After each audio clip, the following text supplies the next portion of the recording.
அழகா ஆடிவாங்க மாலையிட்டு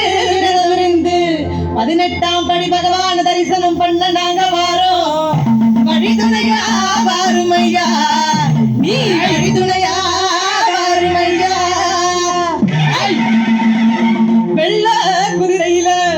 எங்க கருப்பாணி வெள்ள குதிரையில எட்டருவா வீசிக்கிட்டு ஆங்காரமாய் ஓங்காரமாய் ஆடிவா கருப்பா ஆடிவா கருப்பா ஆடிவா கருப்பா